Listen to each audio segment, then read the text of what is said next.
Price the Lord. ദൈവത്തിന്റെ അതിപരിശുദ്ധമായ നാമം ഒരിക്കൽ കൂടി വാഴ്ത്തപ്പെടട്ടെ.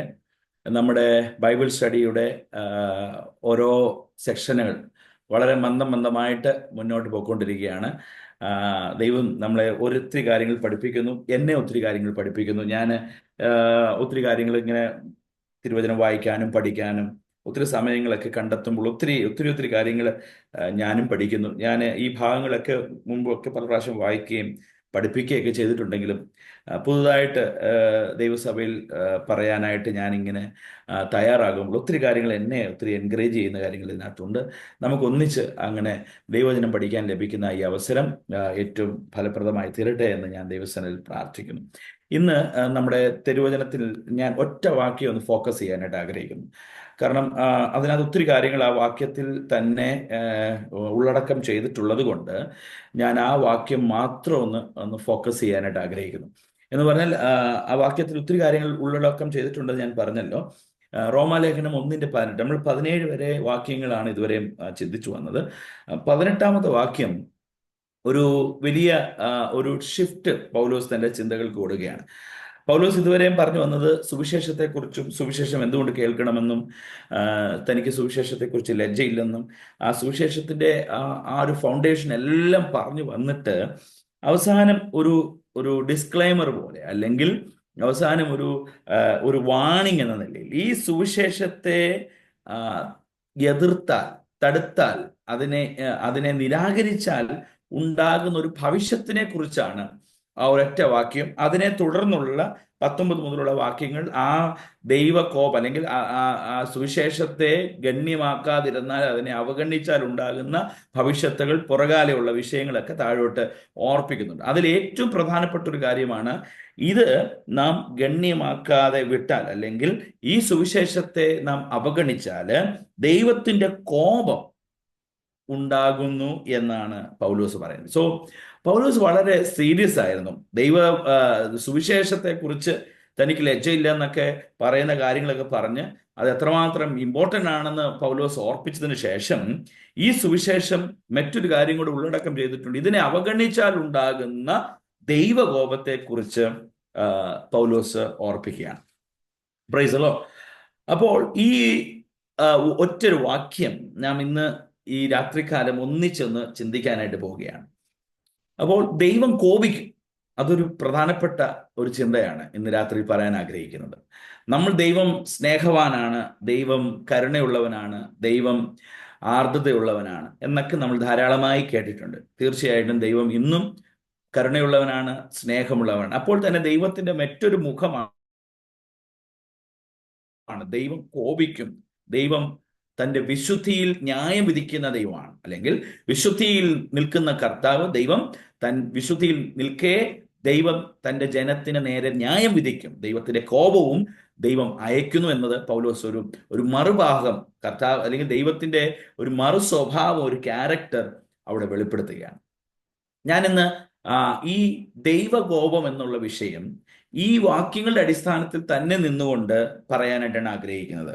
ദൈവത്തിന്റെ കോപം. സോ 3 പ്രധാനപ്പെട്ട ചിന്തകൾ ഇന്ന് ഈ രാത്രിയിൽ അതിനോടനുബന്ധിച്ച് നാം ഒന്നിച്ച് ചിന്തിക്കുന്നു.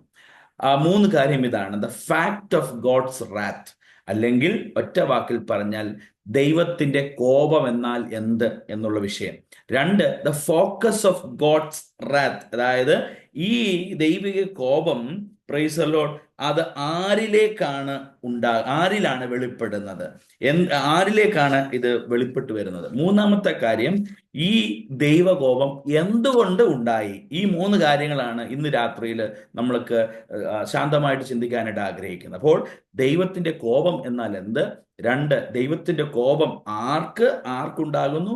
2, ദൈവത്തിന്റെ കോപം എന്തുകൊണ്ടുണ്ടാകുന്നു? ഈ ഒരൊറ്റ കാര്യം, ഈ ഒരു 3 കാര്യം ഈ ഒരൊറ്റ വാക്യത്തിൽ നമുക്ക് കാണാനായിട്ട് കഴിയും. Price the Lord. അങ്ങനെ ചിന്തിച്ചു വരുമ്പോൾ 1ാമത്തെ കാര്യത്തിലേക്ക് നമുക്ക് കടക്കാം. ദൈവത്തിന്റെ കോപത്തിന്റെ പ്രത്യേകത. നമുക്ക് ആ വാക്യം ആദ്യം ഒന്ന് വായിക്കാം. ആർക്കെങ്കിലും ഒരാൾക്കൊന്ന് വായിക്കാമോ? The wrath of God is being revealed from heaven against all the godlessness and wickedness of men who suppress the truth by their wickedness. അനീതി കൊണ്ട് സത്യത്തെ തടുക്കുന്ന മനുഷ്യരുടെ സകല അഭക്തിക്കും അനീതിക്കും നേരെ ദൈവത്തിന്റെ കോപം സ്വർഗത്തിൽ നിന്ന് വെളിപ്പെടും.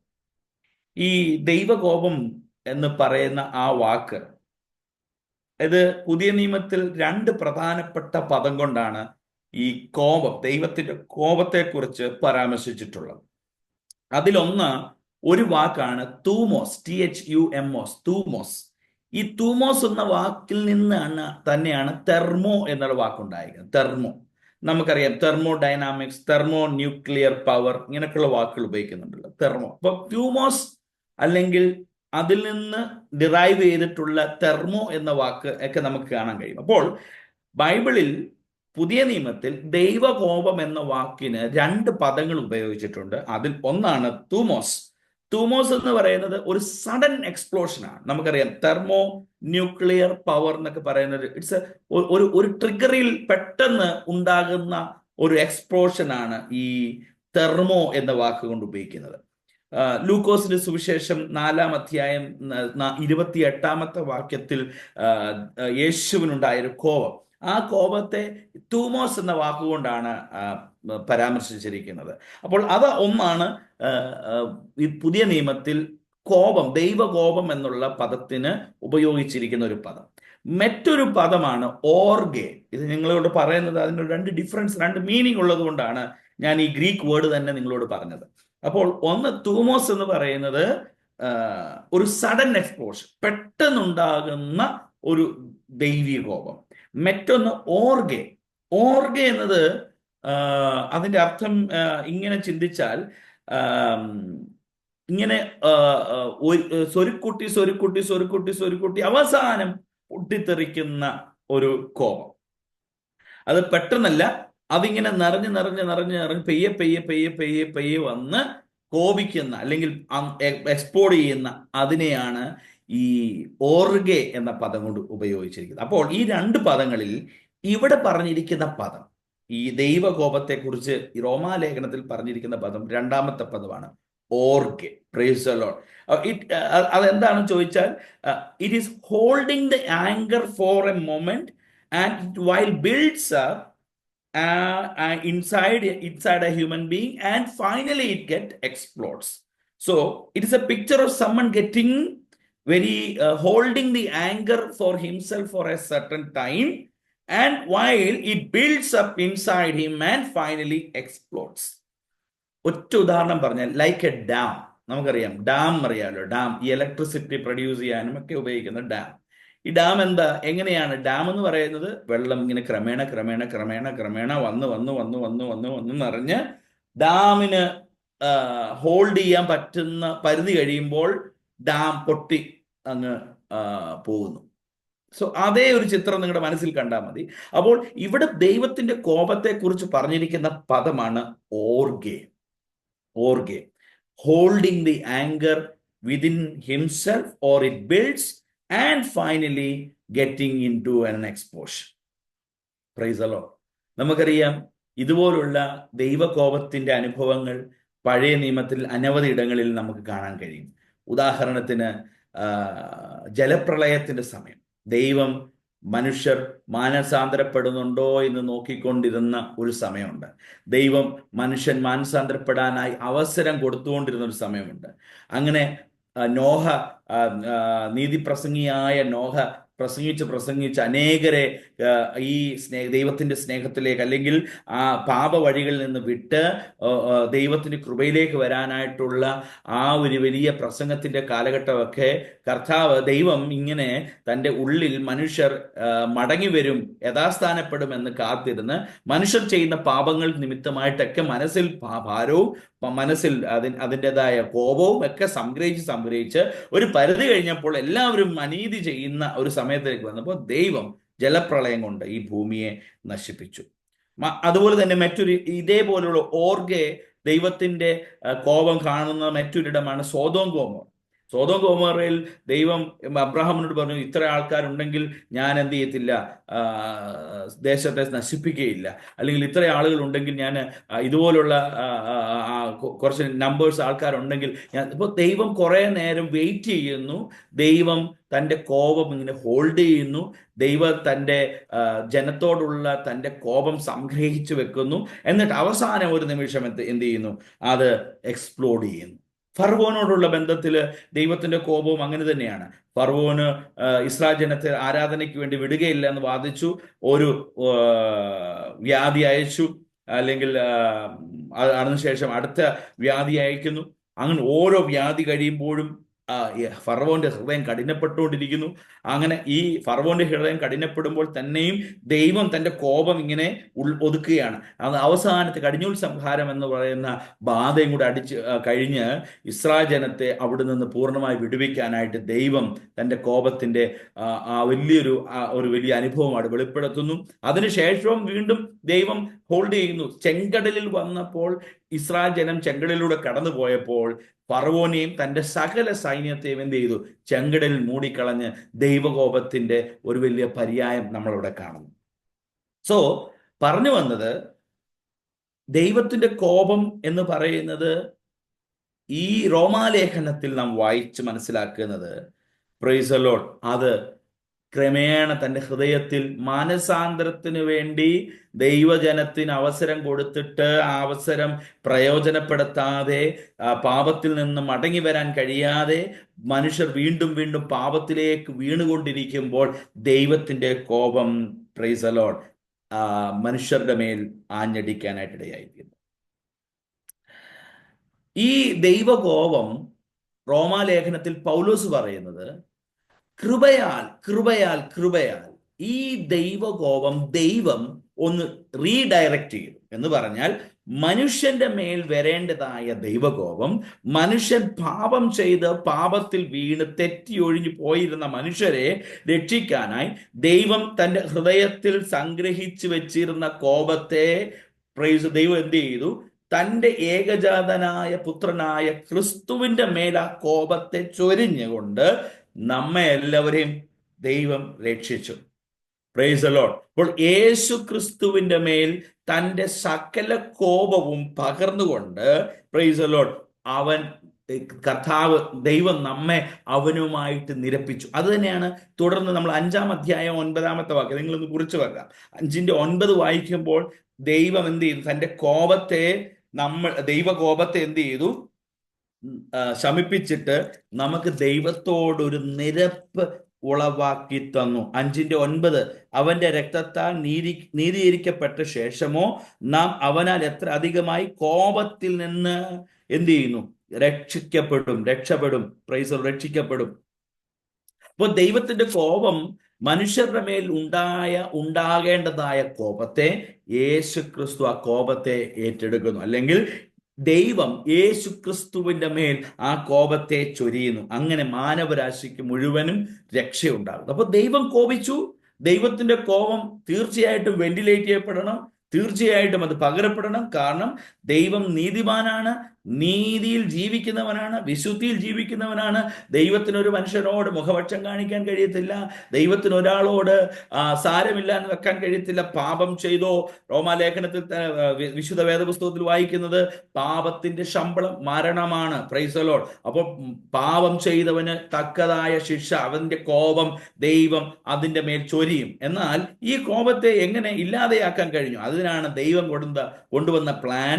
ദൈവം തൻ്റെ മകന്റെ മേൽ, ഏകജാതനായ പുത്രന്റെ മേൽ ആ കോപത്തെ ചൊരിഞ്ഞു. So the first thing, the character of the God's wrath, it is ഓറിഗെ. ദാറ്റ് മീൻസ് ഹോൾഡ് ചെയ്ത് ദൈവം അവസാനത്തെങ്കിൽ ആ കോപത്തെ യേശു ക്രിസ്തുവിലൂടെ അത് യേശു ക്രിസ്തുവിന്റെ മുകളിൽ അത് ചാർത്തുകയും മാനവരാശിക്ക് വിടുതൽ ഉണ്ടാകുകയും ചെയ്തു. മറ്റൊരു കാര്യം, അനദർ സ്പെഷ്യാലിറ്റി ഓഫ് ഗോഡ്സ് റാത്ത് നമ്മളോട് വായിക്കുമ്പോൾ തന്നെ കാണാൻ കഴിയുന്നത്, ഈ ദൈവകോപം എന്ന് പറയുന്നത് മനുഷ്യന്റെ കോപത്തിൽ നിന്ന് വ്യത്യസ്തമാണ്.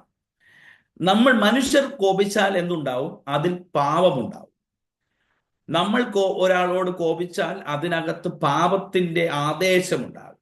എന്നാൽ ദൈവത്തിന്റെ കോപത്തിനകത്ത് പാപമില്ല.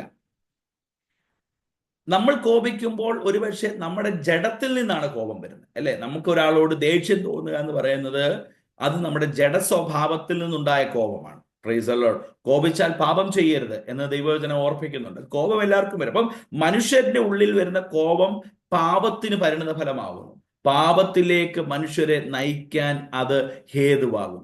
അപ്പോൾ ദൈവകോപത്തിന്റെ ഒരു സ്പെഷ്യാലിറ്റി, ദൈവത്തിന് കോപിക്കാൻ കഴിയും, എന്നാൽ ആ കോപം പാപത്തിലേക്ക് പരിണമിക്കുന്നില്ല. Praise the lord. മനുഷ്യന്റെ കോപം പാപത്തിലേക്ക് അത് പരിണമിക്കുന്നു. അത് മനുഷ്യന്റെ കോപം ഒരുപക്ഷെ സെൽഫിഷ് ആയിരിക്കാം, അല്ലെങ്കിൽ ആ മനുഷ്യന്റെ കോപം സ്വയത്തിൽ നിന്ന് വരുന്നതായിരിക്കാം. എന്നാൽ ദൈവത്തിന്റെ കോപമോ അത് വളരെ ബാലൻസ്ഡ് ആണ്. അത് ഡിസേർവ്ഡ് ആയിട്ടുള്ള കോപമാണ്. അതായത് മനുഷ്യർക്ക് ദൈവത്തിൽ നിന്ന് അകന്നപ്പോൾ അവർക്ക് കിട്ടേണ്ട കോപം തന്നെയാണ് ദൈവം അയച്ചത്. സോ ദൈവം കോപിക്കുന്നത് വളരെ കൃത്യവും വളരെ വ്യക്തവും വളരെ ബാലൻസ്ഡ് ആയിട്ടുള്ള കോപം ദൈവത്തിൽ നിന്നുണ്ടാകും. എന്നാൽ മനുഷ്യന്റെ കോപം അത് സെൽഫിഷ്, അല്ലെങ്കിൽ പാപത്തിലേക്ക് നയിക്കപ്പെടാൻ കഴിയുന്ന, പാപത്തിലേക്ക് വീഴാൻ കഴിയുന്ന, അതിന്റെ പൊട്ടിത്തെറി ഒരു പാപത്തിലേക്ക് വരാനായിട്ടും കഴിയും. അപ്പോൾ that's the second fact of God's wrath. ഈ 18-ാം വാക്യം വായിക്കുമ്പോൾ തന്നെ മനസ്സിലാവും. അവിടെ തന്നെ വേറൊരു കാര്യം കൂടെ നമുക്ക് കാണാൻ കഴിയുന്നത്, അവിടെ വായിച്ചപ്പോൾ ഇങ്ങനെ നമ്മൾ വായിച്ചു, അനീതിക്ക് സത്യത്തെ തടുക്കാൻ മനുഷ്യരുടെ സകല അപ്രവൃത്തിക്കും അനീതിക്കും നേരെ ദൈവത്തിന്റെ കോപം സ്വർഗത്തിൽ നിന്ന് വെളിപ്പെടുന്നു. ഇംഗ്ലീഷ് വായിക്കുന്ന for the wrath of God is revealed. It is revealed. So there is a consistency of God's wrath. എന്ന് പറഞ്ഞാൽ ദൈവത്തിന്റെ കോപം വെളിപ്പെടുന്ന കോപമാണ്. എന്ന് പറഞ്ഞാൽ ദൈവം കോപിക്കുന്നത് മനുഷ്യർക്ക് കാണാം. ദൈവം തന്റെ കോപം ക്യാൻസൽ ചെയ്യുന്നില്ല. ദൈവം കോപിക്കുന്നത് മനുഷ്യരിൽ കാണാൻ കഴിയും. കഴിഞ്ഞ ഞായറാഴ്ച ഞാൻ സങ്കീർത്തനം ശുശ്രൂഷിച്ചപ്പോൾ 71-ാം സങ്കീർത്തനം സംസാരിച്ചപ്പോൾ ഒരു കാര്യം ഓർപ്പിച്ചു. ആസാഫ് ചിന്തിച്ചു, ദൈവം എന്നോടാ കോപിക്കുന്നതെന്ന്. ദൈവം എന്നെയാണ് ശിക്ഷിക്കുന്നത്. എനിക്ക് പ്രശ്നം ഉണ്ടാകുന്നത് എൻ്റെ ജീവിതത്തിൽ. ദൈവം നല്ലവനാണ് നിശ്ചയമെന്നൊക്കെ ഞാൻ വിശ്വസിച്ചെങ്കിലും ദൈവത്തിന് കോപം എന്നിലേക്ക് വരുന്നു എന്നാണ് ആസാഫ് ചിന്തിച്ചത്. എന്നാൽ ദൈവത്തിന്റെ കോപം വാസ്തവത്തിൽ ആസാഫ് മനസ്സിലാക്കിയത് നേരെ തിരിച്ചാണ്. ദൈവകോപം ദുഷ്ടന്റെ മേൽ വെളിപ്പെടുന്നു എന്ന് ആസാഫിന് പിന്നീട് മനസ്സിലായി. അപ്പോൾ ദൈവകോപം ഒരിക്കലും മറഞ്ഞു നിൽക്കുന്നതല്ല, ദൈവകോപം സാക്ഷാൽ വെളിപ്പെടുന്നത് കോപമാണ്. Praise the Lord. എന്ന് പറഞ്ഞാൽ മനുഷ്യരുടെ മുകളിൽ ദൈവകോപം വരുന്നത് നമുക്ക് കാണാൻ കഴിയും. മനുഷ്യരുടെ മേൽ ദൈവം കോപിക്കുന്നത് കാണാൻ കഴിയും. അദൃശ്യ മണ്ഡലത്തിൽ ഇൻഡയറക്ട്ലി കാണാത്ത രീതിയിലല്ല ദൈവകോപം വെളിപ്പെടുന്നത്.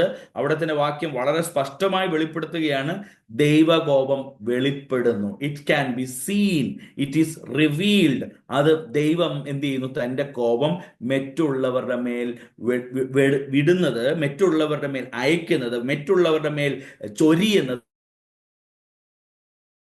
കാണാൻ കഴിയുന്നു. It can B visible. അപ്പോൾ ദൈവകോപം വെളിപ്പെടുന്നതാണ്. ദൈവം തന്റെ കോപം ഒരിക്കലും ക്യാൻസൽ ചെയ്യുന്നില്ല. ദൈവം ഒരിക്കലും സാരമില്ല, എനിക്ക് ഒത്തിരി റെക്കമെൻഡേഷൻ കിട്ടി ഇവനോട് കോപിക്കണ്ട എന്ന് പലരും വന്ന് ദൈവത്തിന് റെക്കമെൻഡ് ചെയ്തു ദൈവത്തിന്റെ കോപം ഒന്ന് മാറ്റാനായിട്ട്. ഇല്ല, ദൈവം നീതിമാനാണ്. നീതിമാനായ ദൈവം തന്റെ കോപം എന്ത് ചെയ്യും?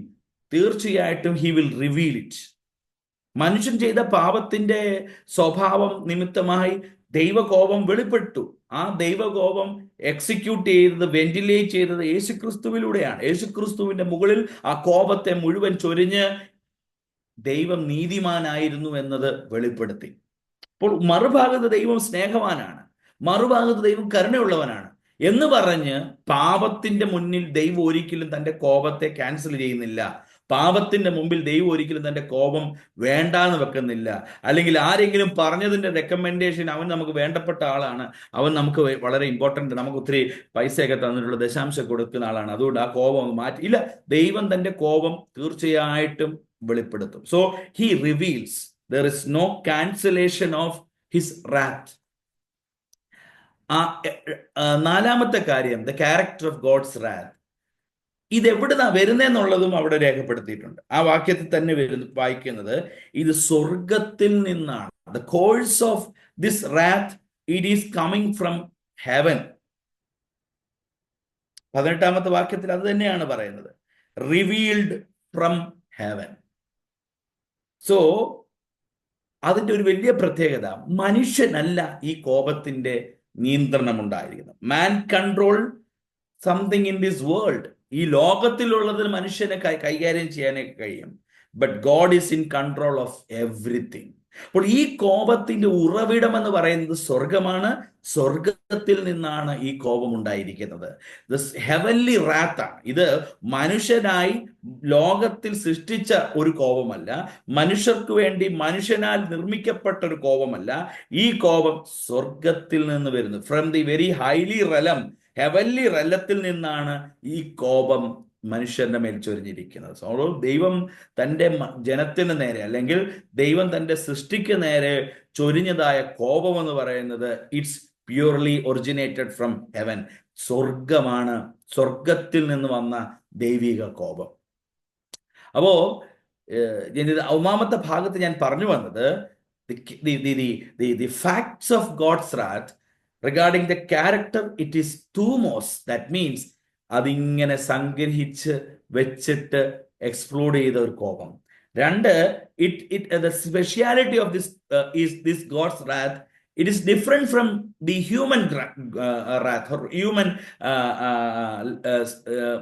മനുഷികമായ കോപത്തിൽ നിന്ന് വ്യത്യാസമുണ്ട്. The human wrath might be lead to sin, but God's wrath is well balanced and it is deserving. അത് ഒഴിച്ചുകൂടാൻ പറ്റാത്തതുമായ ദൈവകോപം. Thirdly, the consistency, it is revealed. Every time God's wrath is revealed. No hidden motives in God's wrath. അത് എപ്പോഴും വെളിപ്പെടുന്നതാണ്. അവസാനമായി this wrath comes from heaven. ഇത്രയും കാര്യമാണ് അതിന്റെ പ്രാരംഭ ഭാഗത്ത് നമ്മൾ കാണുന്നത്. സെക്കൻഡ്ലി, അടുത്ത ഭാഗം വളരെ പ്രധാനപ്പെട്ടതാണ്. The second thing is the second thing. Let me just come to the second point. That is, the God's wrath focuses into something. So, the fact of God's wrath. The second one is the focus of God's wrath. ഇത് ആരിലാണ് വെളിപ്പെടുന്നത്? ഈ കോപം ആർക്കാണ് വെളിപ്പെട്ടു വന്നത്? എങ്ങനെയാണ്, ആർക്കാണ് ഇത് വെളിപ്പെട്ടു വന്നത്?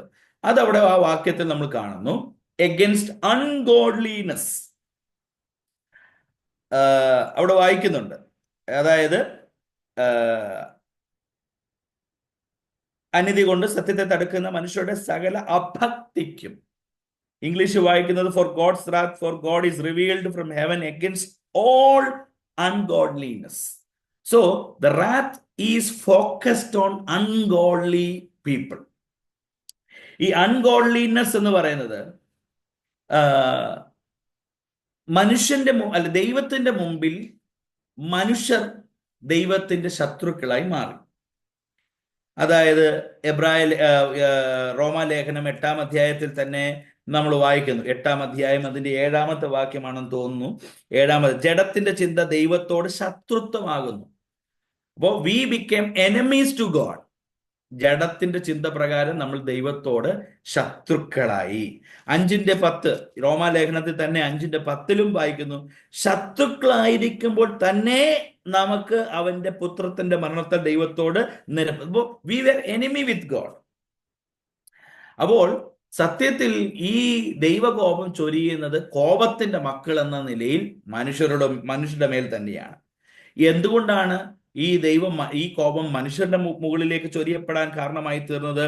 It is because there is a genuine absence of God's relationship with human being. അതായത് the reason why God has poured out its wrath upon his people, because there was a genuine there was an absence of a genuine relationship with God. ദൈവവുമായിട്ടുള്ള വ്യക്തമായിട്ടുള്ള അല്ലെങ്കിൽ വളരെ ഹൃദ്യമായ ബന്ധം ഇല്ലായിരുന്നത് കൊണ്ടാണ് ഈ ദൈവകോപത്തിന് കാരണമായി തീർന്നത്. Price the Lord. ദൈവമായിട്ട് ബന്ധമില്ലാതെ ഇരിക്കുമ്പോഴും നമുക്ക് ഒരു പക്ഷേ ക്രിസ്ത്യാനികളായിട്ട് ജീവിക്കാൻ കഴിയും. അതുകൊണ്ട് തന്നെ ഈ റോമാലേഖനം ഇത് എഴുതുന്നത് വിജാതിരായ അല്ലെങ്കിൽ പുറത്തുള്ള മനുഷ്യരോടല്ല എഴുതുന്നത്, സഭയിലുള്ള ആളുകളോടാണ് പൗലോസ് പറയുന്നത്. സഭയിൽ കൂടി വരുന്ന വിശ്വാസികളോടാണ് പൗലോസ് ഈ പറയുന്നത്. അപ്പൊ പൗലോസ് വിശ്വാസികളോട് പറയുന്നത്, നിങ്ങൾ അഭക്തി ഉള്ളവരാണ്, നിങ്ങൾ ഭക്തിക്ക് വിരുദ്ധമായി ദൈവഭയം വിട്ട് ദൈവികത വിട്ട് അഭക്തിയോട് ജീവിക്കുന്നവരാ, അതുകൊണ്ടാണ് ദൈവകോപം വന്നത്. അപ്പോൾ the God's ungodly, the kind of ungodliness leads to God's wrath. അപ്പോൾ ദൈവകോപം അഭക്തിയുടെ മണ്ഡലത്തിൽ വെളിപ്പെടുന്നു. അതായത് when there is a clear absence of God's relation or human relationship with God, definitely there would be God's wrath. ഒരു പക്ഷേ some follow false religion. ചിലര് തെറ്റായ മതത്തെ പിൻപറ്റുന്നവർ കാണും. ചിലപ്പോൾ ചിലർ മെറ്റ് ദൈവത്തെ ആരാധിക്കുന്നവർ കാണും. മെറ്റ് ദൈവം എന്ന് പറഞ്ഞാൽ നമ്മൾ തന്നെ സ്വയം ദൈവമായി മാറുന്ന അനുഭവങ്ങളുണ്ട്.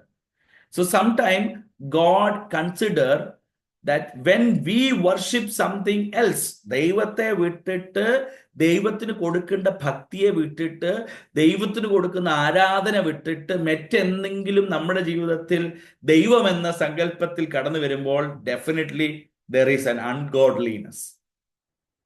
അബ്രഹാം ഇസ്ഹാക്കിനെ യാഗം കഴിക്കാൻ പോകുന്ന സമയത്ത്, when Abraham was preparing for sacrificing Isaac, ആ ഇൻസിഡന്റ് എല്ലാം കഴിഞ്ഞിട്ട് ദൈവം അബ്രഹാമിനോട് പറയുന്ന ഒരു ടെസ്റ്റിമണി ഉണ്ട്, I have seen your devotion, ഞാൻ നിന്റെ ഭക്തി എന്ത് ചെയ്തു കണ്ടു.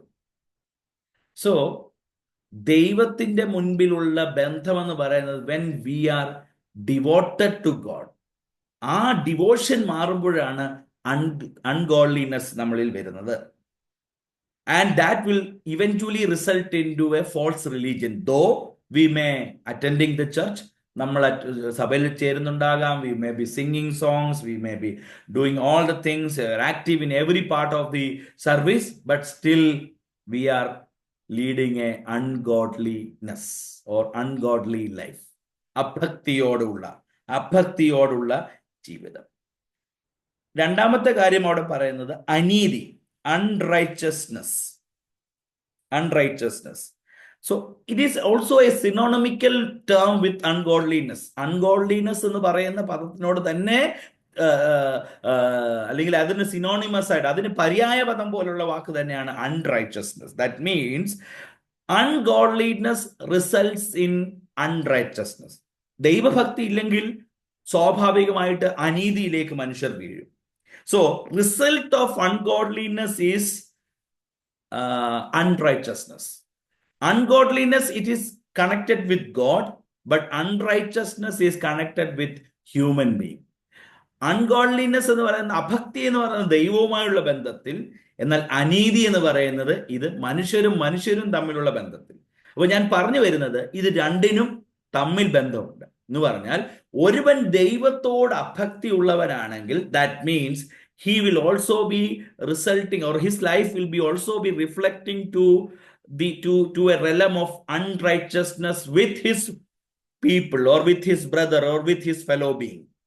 അവന്റെ കൂടപ്പിറപ്പിനോടും അവന്റെ അല്ലെങ്കിൽ മനുഷ്യനോട് തന്നെ അനീതി ഉള്ളവനായി തീരും എപ്പോൾ ദൈവത്തോടുള്ള തന്റെ ഭക്തി വിടുമ്പോൾ, ദൈവത്തോടുള്ള ഭക്തി കളയുമ്പോൾ. അപ്പോൾ അതിനകത്തൊരു കാര്യം, ഒരു മർമ്മം നിങ്ങളോട് പറയാം. മനുഷ്യനോട് when they became unrighteousness, ഒരുവനോട് അനീതിയോടെ പെരുമാറുന്നുവെങ്കിൽ that means ആ വ്യക്തിയിൽ ദൈവഭക്തി ഇല്ല.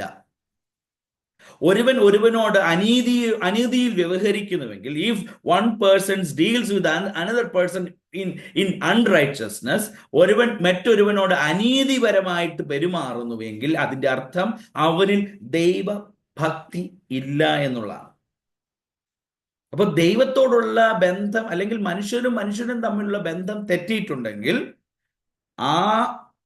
അതിന്റെ റിഫ്ലക്ഷൻ എവിടെയും കാണാം, ദൈവവും മനുഷ്യനും തമ്മിലുള്ള ബന്ധത്തിലും കാണാം. അപ്പോൾ നോക്കിക്കോണം, ഇവിടെ മനുഷ്യനുമുള്ള ബന്ധം തെറ്റിക്കിടക്കുമ്പോൾ സ്വാഭാവികമായി അവനിൽ ഒരു ബന്ധം കൂടെ നഷ്ടപ്പെട്ടിട്ടുണ്ട്. ദൈവവും മനുഷ്യനും തമ്മിലുള്ള ബന്ധവും നഷ്ടപ്പെട്ടിട്ടുണ്ട്. ഇന്ന് നമ്മൾ ലോകത്തിൽ കാണുമ്പോൾ മനുഷ്യനും തമ്മിലുള്ള ബന്ധം തെറ്റുമ്പോഴും അവൻ സ്വഭാവ രീതിയിൽ ദൈവത്തോട് വളരെ ഭക്തിയുള്ളവനായിട്ട് നിൽക്കുന്നതായിട്ട് നടിക്കും. വാസ്തവത്തിൽ അതൊരു ഫേക്കാണ്, ഫോർജറിയാണ്. അപ്പൊ മനുഷ്യനും തമ്മിൽ തെറ്റി നിൽക്കുന്ന ഒരാൾക്ക് ഒരിക്കൽ പോലും ദൈവവും മനുഷ്യനും തമ്മിൽ ബന്ധപ്പെടാൻ കഴിയത്തില്ല. മനുഷ്യനും അൺറൈച്ചസ് ആയിട്ട് ജീവിക്കുന്നുവെങ്കിൽ that means he is not able to lead a godly life. Definitely his life will be also led to an ungodliness. So അത് തമ്മിൽ ഒരു വലിയ ബാലൻസിങ് ഉണ്ട്. അപ്പം നമ്മൾ ഒരു കാര്യം മനസ്സിലാക്കണം, മനുഷ്യർ ചിലപ്പോൾ ദൈവത്തോട് ഭയങ്കര ഭക്തിയുള്ളവരും ഇരുന്നാൽ അന്യഭാഷ തന്നെ പറയുന്ന ആൾക്കാർ കാണും, അല്ലെങ്കിൽ കണ്ണടച്ചാൽ അന്യഭാഷ പറയുന്നവർ കാണും. എന്നാൽ തൻ്റെ സ്വന്തം സഹോദരനോടോ തൻ്റെ കൂട്ടുവിശ്വാസിയോടോ തൻ്റെ പ്രിയപ്പെട്ടവരോടോ വളരെ അധികമായി വെറുപ്പോടെ വളരെയധികം അകന്ന് ജീവിക്കുന്ന ആളുകൾ നമുക്ക് കാണാനായിട്ട് കഴിയും. ഞാൻ പറഞ്ഞ് എനിക്കൊരു വ്യക്തിയെ അറിയാം. അദ്ദേഹത്തിന്റെ വിശ്വാസം, തീവ്ര വിശ്വാസം എന്ന് പറഞ്ഞാൽ അദ്ദേഹം മരുന്നെടുക്കത്തില്ല. എനിക്കറിയാം അനേകരും മരുന്നെടുക്കാത്തവരുണ്ട്. I would appreciate that. But ഞാൻ പറഞ്ഞു വരുന്നൊരു പോയിന്റ്, മരുന്നെടുക്കത്തില്ല, ഭയങ്കര തീഷ്ണ വിശ്വാസിയാണ്, ഭയങ്കരമായിട്ട് അങ്ങ് ഒരു പ്രാവശ്യം അദ്ദേഹം മരിക്കാറായി. എന്നാൽ എല്ലാവരും പറഞ്ഞു മരുന്നെടുക്കുക, എങ്ങനെയും രക്ഷപ്പെട്ടു പോട്ടെ എന്നൊക്കെ പറഞ്ഞു. ഇല്ല മരുന്നെടുക്കത്തില്ല, ഞാൻ ഒരിക്കലും മരുന്നെടുക്കത്തില്ല. അപ്പോൾ എല്ലാവരും പറഞ്ഞു അദ്ദേഹത്തിന്റെ വിശ്വാസം ഭയങ്കര വലുതാണ്, ഭയങ്കര ശ്രേഷ്ഠമാണെന്നൊക്കെ പറഞ്ഞു. പക്ഷേ അപ്പോൾ തന്നെ ഇദ്ദേഹം തൻ്റെ അയൽവക്കക്കാരനോട്ട് മിണ്ടിയിട്ട് വർഷങ്ങളായി, അല്ലെങ്കിൽ അയൽവക്കക്കാരനുമായിട്ട് എന്തോ അതിര് തർക്കത്തിന് പ്രശ്നം ഉണ്ടായിട്ട് മിണ്ടിയിട്ട് വർഷങ്ങളായി. പക്ഷെങ്കിൽ മറുഭാഗത്ത് പുള്ളി മരുന്നെടുക്കത്തില്ല, പല കാര്യങ്ങളിൽ വളരെ വളരെ ഹൈലി എലവേറ്റഡ് ആയിട്ടുള്ള പൊസിഷൻ കീപ്പ് ചെയ്തു. ഒരു ഗ്രൗണ്ട് റിയാലിറ്റിയിൽ തൻ്റെ അയൽവക്കക്കാരനോട് മിണ്ടിയിട്ട് വർഷങ്ങളായി. സോ അവിടെയാണ് ഞാൻ പറഞ്ഞത്, if you are not able to lead a righteous life with your fellow being, definitely you are also not in line with the godly life. അപ്പോൾ മനുഷ്യനോട് തെറ്റി നിൽക്കുമ്പോൾ എത്ര സ്തോത്രം പറഞ്ഞാലും, എത്ര ഹല്ലേലൂയ പറഞ്ഞാലും, എത്ര പാടിയാലും, that is all under the ungodliness. അതെല്ലാം അഭക്തിയുടെ അഭക്തിയുടെ ഒരു പ്രദർശനം മാത്രമാണ്. സോ പൗലോസ് അത് തന്നെയാണ് പറയുന്നത്. അവരെന്ത് ചെയ്യുന്നു? they will go with ungodliness and unrighteousness. എന്നിട്ട് അവിടെ ഒരു കാര്യം കൂടെ വളരെ വ്യക്തമായി പറയുന്നു, all ungodliness, സകല അഭക്തിക്കും അനീതിക്കും. അപ്പോൾ ഒരു കാര്യം ഞാൻ ഈ ഭാഗം പറഞ്ഞു നിർത്തുന്നതിന് മുമ്പ്, അല്ലെങ്കിൽ ആ രണ്ടാമത്തെ പോയിന്റ് പറഞ്ഞു നിർത്തുന്നതിന് മുമ്പ് ഞാൻ പറയാൻ ആഗ്രഹിക്കുന്നത്, മനുഷ്യന്റെ എല്ലാ പ്രശ്നങ്ങൾക്കും, മനുഷ്യനും തമ്മിൽ ഉണ്ടാകുന്ന എല്ലാ പ്രശ്നങ്ങൾക്കും റൂട്ട് കോസ് എന്ന് പറയുന്നത് ഇറ്റ് ഈസ് അൺഗോഡ്ലിനെസ്. ദൈവഭക്തി ഇല്ലാത്തതാണ്, ദൈവഭക്തിയുടെ അനുഭവം ഇല്ലാത്തതാണ് മനുഷ്യനും തമ്മിൽ ഉണ്ടാകുന്ന പ്രശ്നം. എൻ്റെ പോയിന്റ് നിങ്ങൾക്ക് മനസ്സിലാവുന്നുണ്ടോ? ഒരാളോട് അസൂയ തോന്നുന്നതും, ഒരാളോട് പിണങ്ങുന്നതും, ഒരാൾ മറ്റൊരാളോട് ശണ്ടയിടുന്നതും, ഒരാളോട് തെറ്റായ നിലയിൽ വ്യവഹരിക്കുന്നതും, ഇതെല്ലാം it is because the root cause comes from ungodliness. Praise the lord. Though അപ്പോൾ തന്നെ we have every attire of godly life, but in reality there is an ungodliness significantly working in the background. അപ്പോൾ ഇവിടെ ദൈവകോപം ആരുടെ മേലാണ് വരുന്നതെന്ന് ചോദിച്ചാൽ പൗലോസ് പറയുന്നത് it is upon the ungodliness and as well as to the unrighteousness. അത് രണ്ടും ഒറ്റ സംഗതി തന്നെയാണ്. അൺഗോഡ്ലിനെസ് ഉണ്ടെങ്കിൽ there will be unrighteousness. Unrighteousness ഉണ്ടോ എങ്കിൽ there would definitely that is ungodliness. അപ്പോൾ ഇതാണ് രണ്ട് കാര്യം ഞാൻ പറഞ്ഞു, against ungodliness and against unrighteousness. രണ്ട് കാര്യങ്ങൾ പെട്ടെന്ന് പറഞ്ഞു പോയത്. അടുത്തൊരു കാര്യത്തിലേക്ക് നമുക്കൊന്ന് കടക്കാം. അവിടെ നമ്മൾ കാണുന്നത് മൂന്നാമത്തെ കാര്യം, ദ ഫൗണ്ടേഷൻ ഓഫ് ഗോഡ്സ് റാത്ത്. ദൈവകോപത്തിന്റെ അടിസ്ഥാനം, ദി ഫൗണ്ടേഷൻ ഓഫ് ഗോഡ്സ് റാത്ത്. ദൈവം എന്തുകൊണ്ട് കോപിച്ചു? ദൈവം എന്തുകൊണ്ടാണ് കോപിച്ചത്? അവിടെ നമ്മൾ കാണുന്നത് ഒരു പ്രധാനപ്പെട്ട കാര്യം, 18-ാമത്തെ വാക്യം വീണ്ടും വായിക്കും. അനീതി കൊണ്ട് സത്യത്തെ തടുക്കുന്ന. മാൻ റിബൽഡ് എഗൻസ്റ്റ് ഗോഡ്സ് ട്രൂത്ത്. അവിടെ ഒരു വലിയ സിഗ്നിഫിക്കൻ്റ് ആയിട്ടൊരു കാര്യം പറയുന്നു. സത്യത്തെ തടുക്കുന്നു എന്ന് പറഞ്ഞാൽ മനുഷ്യർക്ക് സത്യം എന്താണെന്ന് അറിയാം. മനഃപൂർവം സത്യത്തെ തടുത്തതാണ് ദൈവകോപമുണ്ടായത്. പലപ്പോഴും ഞാനത് നമ്മുടെയൊക്കെ ജീവിതത്തിൽ ഒത്തിരി ചേർന്ന് വരുന്നതായിട്ടൊരു സംഗതിയായിട്ട് തോന്നിയിട്ടുണ്ട്. പലപ്പോഴും നമുക്കറിയാം എന്താണ് ശരിയായ സത്യം എന്നുള്ളത്, വാസ്തവത്തിൽ എന്താണ് റൈറ്റ് അല്ലെങ്കിൽ എന്താണ് ട്രൂത്ത് എന്നുള്ളത് നമുക്കറിയാം. പക്ഷെങ്കിൽ പലപ്പോഴും നമ്മുടേതായ പ്രവണതകൾ കൊണ്ടും നമ്മുടേതായ ശീലങ്ങൾ കൊണ്ടും നമ്മുടേതായ ആഗ്രഹങ്ങൾ കൊണ്ടും നമ്മുടേതായ പേഴ്സണൽ ഇൻട്രസ്റ്റ് കൊണ്ടും പേഴ്സണൽ മോട്ടീവ് കൊണ്ടും മനുഷ്യന്റെ ഉള്ളിലെ ജഡത്തിന്റെ ചിന്ത കൊണ്ടുമൊക്കെ മനഃപൂർവ്വം സത്യത്തെ തടുക്കും. അതിന്റെ 19-ാമത്തെ വാക്യം ജസ്റ്റ് അടുത്ത സെഷനിൽ നമ്മൾ ചിന്തിക്കേണ്ടതാണെങ്കിൽ കൂടി ഞാനൊന്ന് പറയാം. ദൈവത്തെ കുറിച്ച് അറിയാവുന്നത് അവർക്ക് വെളിവായിരിക്കുന്നു. They know really who God is. ദൈവം ആരാണെന്ന് അവർക്കറിയാം. ദൈവം ആരാണെന്ന് അറിയെ തന്നെ ആ സത്യത്തെ തടുക്കുന്നു. അത് ദൈവകോപം വിളിച്ചു വരുത്തത്തില്ലേ? പലപ്പോഴും നമ്മുടെയൊക്കെ ക്രിസ്ത്യ ജീവിതത്തിൽ ഞാൻ വളരെ ഭയത്തോടെ ആ കാര്യം കാണുന്നുണ്ട്. കാരണം വി നോ ദ ട്രൂത്ത്. നമുക്ക് സത്യം ഏതാണെന്ന് അറിയാം. സത്യം എന്താണെന്നുള്ളത് വ്യക്തമായിട്ട് അറിയാമെന്നിരിക്കെ നാം അതിനെ ബ്ലോക്ക് ചെയ്യും. നാം അതിനെ സത്യത്തെ തടുക്കുന്നു. So people know the truth but they suppress it. അതിനെ അങ്ങ് അടക്കുകയാണ്. ദൈവം മുമ്പാകെ ഇതാണ് സത്യമെന്നറിയാം. പലരും ഇന്ന് ലോകത്തിൽ അനേകം മനുഷ്യരുണ്ട്. അനേകർ കർത്താവാണ് സത്യദൈവമെന്നും യഥാർത്ഥമായി ഇതാണ് സുവിശേഷമാണ് യഥാർത്ഥത്തിലുള്ള നിത്യരക്ഷയ്ക്കുള്ള വഴിയെന്നും അറിയാവുന്ന പലരും നമ്മുടെ സമൂഹത്തിൽ ആ സത്യത്തെ തടുക്കുന്നു. ധാരാളം ആളുകളെ എനിക്കറിയാം. അവർ പറയുന്നുണ്ട്, നിങ്ങൾ പറയുന്നത് സത്യമാണെന്ന് എനിക്കറിയാം, പക്ഷെ ഞങ്ങളുടെ പാരമ്പര്യവും ഞങ്ങളുടെ സാഹചര്യവും ഞങ്ങളുടെ വീടും ഞങ്ങളുടെ കുടുംബ മഹിമയും ഞങ്ങളുടെ കുടുംബശ്രേഷ്ഠതയൊന്നും വിട്ടിട്ട് ഞങ്ങൾക്ക് വരാനായിട്ട് പറ്റത്തില്ല. ഞങ്ങൾക്ക് അങ്ങനെ ദൈവത്തെ സേവിക്കാനായിട്ട് കഴിയത്തില്ല. നിങ്ങൾ പറയുന്ന സത്യമാണ് ഞങ്ങൾക്ക് അറിയാം. എത്രയോ പേര് എന്നോടത് അക്നോളജ് ചെയ്തിട്ടുണ്ട്. ബട്ട് അതിനെ ഞാൻ പറയുന്നത് they are trying to suppress what is the truth. They are trying to suppress what is the real truth. Yeah, sorry. സത്യത്തെ തടുക്കുന്നു. അപ്പൊ സത്യമാണെന്ന് അറിയെ തന്നെ, സത്യമായിരിക്കുന്നു എന്നറിയെ തന്നെ അതിനെ മനഃപൂർവമായിട്ട് തടുക്കുന്നു. പ്രിയപ്പെട്ടവരെ, നമ്മുടെയൊക്കെ ക്രിസ്ത്യൻ ജീവിതത്തിൽ പലപ്പോഴും പല വിധത്തിലും ദൈവം നമ്മളോട് ഇടപെടുമ്പോഴും ഇത് സത്യമാണെന്ന് പല കാര്യം നമ്മളോട് വെളിപ്പെടുത്തുന്നുണ്ട്. നമ്മുടെ ലോകത്തിലേക്ക് ചിന്തിക്കുമ്പോൾ അനേകം നമ്മുടെ മുമ്പിൽ സത്യമാണ് ഇതെന്ന് അറിയെ തന്നെ അതിനെ തടുക്കുന്നു. So there have been time when we also rebelled. സത്യത്തെ തടുക്കുന്ന, സത്യം എന്താണെന്ന് ഹൃദയത്തിൽ അറിയാമെങ്കിലും നമ്മുടെ പാരമ്പര്യങ്ങൾ കൊണ്ട് നമ്മൾ പലപ്പോഴും സത്യത്തെ തടുക്കുന്നുണ്ട്. പലപ്പോഴും സത്യം എന്താണെന്ന് നമുക്ക് വ്യക്തമായിട്ട് അറിയാം, എന്നാൽ നമ്മുടെ ചുറ്റുപാടുകൾ നിമിത്തമായി നമ്മൾ അതിനെ തടുക്കുന്നു. സത്യം എന്താണെന്ന് പലപ്പോഴും നമുക്കറിയാം, എന്നാൽ നമ്മുടേതായ സാഹചര്യങ്ങൾ നിമിത്തം നമ്മൾ അതിനെ തടുക്കുന്നു.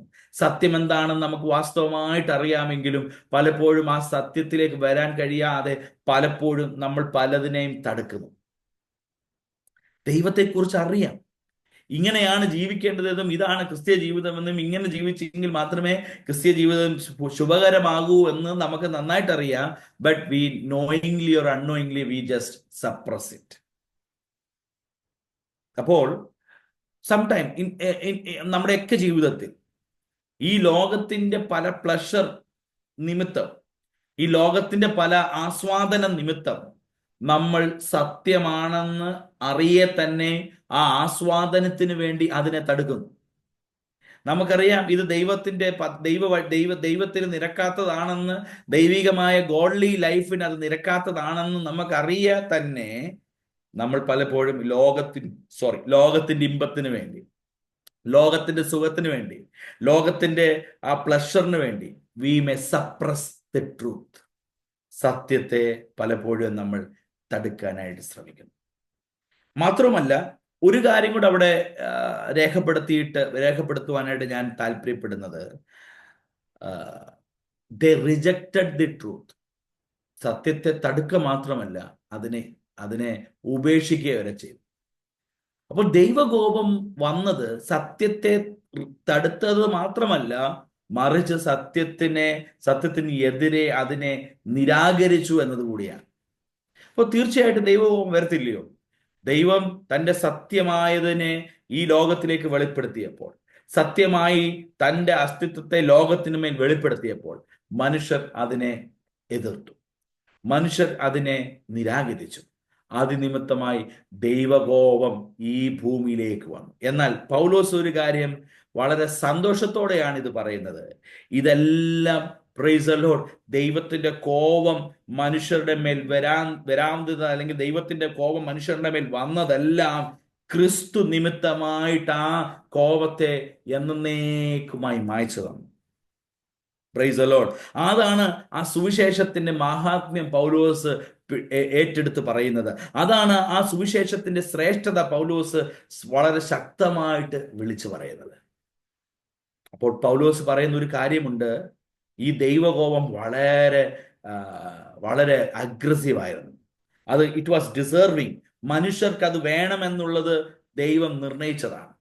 അത് ഉന്നം തെറ്റാതെ സകല മനുഷ്യരുടെ മേലും വീഴാനിരുന്നതാണ്. എന്നാൽ കൃപയാൽ ക്രിസ്തു ആ കോപത്തെ തന്നിലേക്ക് ആവാഹിച്ച്, ക്രിസ്തു ആ കോപം തന്നിലേക്ക് സ്വീകരിച്ച്, അല്ലെങ്കിൽ ക്രിസ്തുവിന്റെ മുകളിലേക്ക് ആ കോപത്തെ പൂർണ്ണമായി ചൊരിഞ്ഞുകൊണ്ട് ദൈവത്തിന്റെ കരുണയാൽ, സ്നേഹത്താൽ ദൈവം നമ്മെ രക്ഷിച്ചു.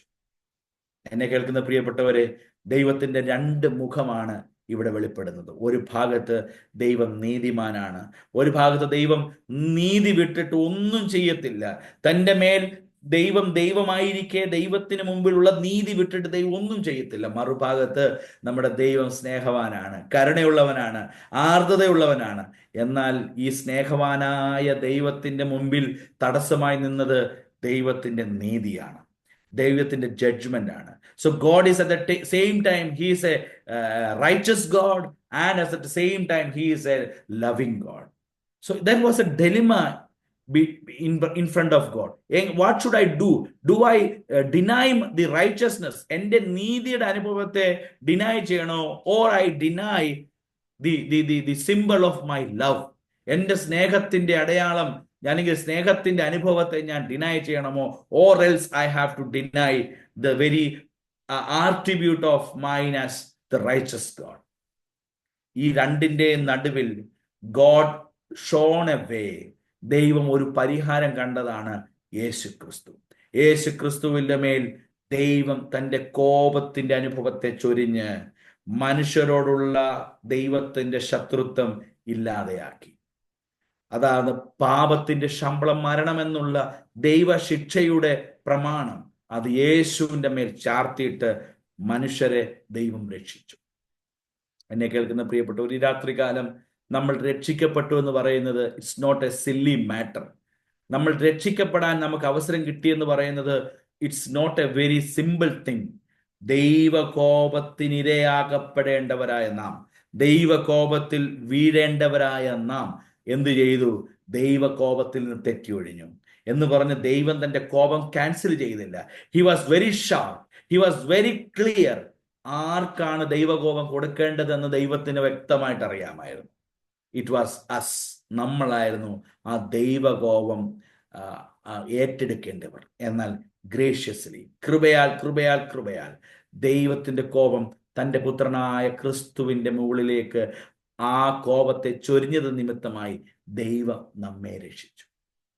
Price the Lord. ഇന്ന് രാത്രികാലം ആ ദൈവകോപത്തിൽ നിന്ന് തെറ്റി ഒഴിഞ്ഞവരായ നമുക്ക് ദൈവകരങ്ങളിൽ നമ്മെ തന്നെ ഒന്ന് സമർപ്പിക്കാൻ കഴിയുമോ?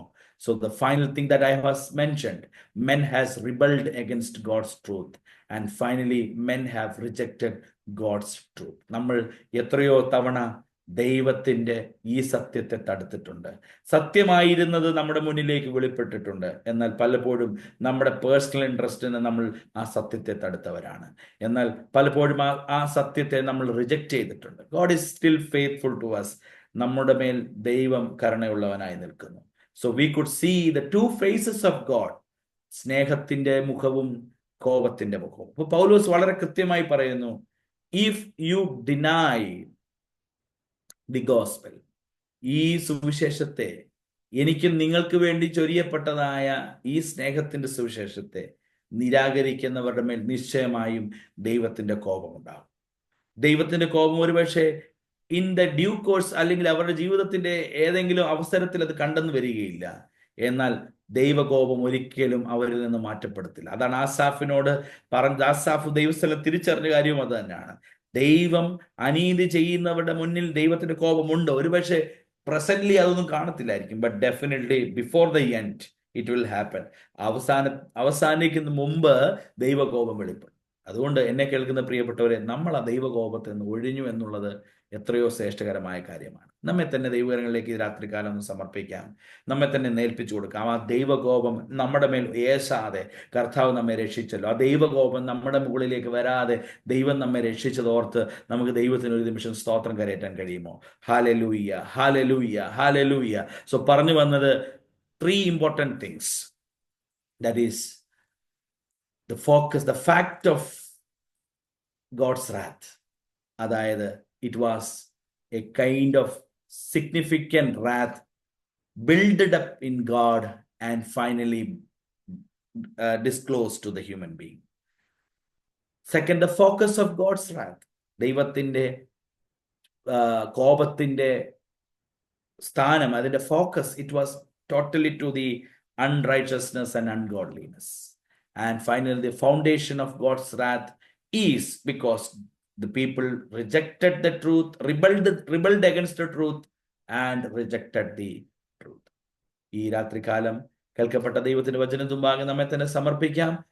ബൈബിൾ ക്വിസിന് ശേഷമായിട്ട് പ്രാർത്ഥിച്ച് നമ്മുടെ മീറ്റിംഗ് അവസാനിപ്പിക്കുന്നതായിരിക്കാം. ഇപ്പോൾ ഒരു ചുരുക്കം വാക്കുകളിൽ നമുക്ക് പ്രാർത്ഥിക്കാം. ദൈവസ്ഥലം നമുക്ക് ചേർന്ന് പ്രാർത്ഥിക്കാം. സ്തോത്രം, സ്തോത്രം.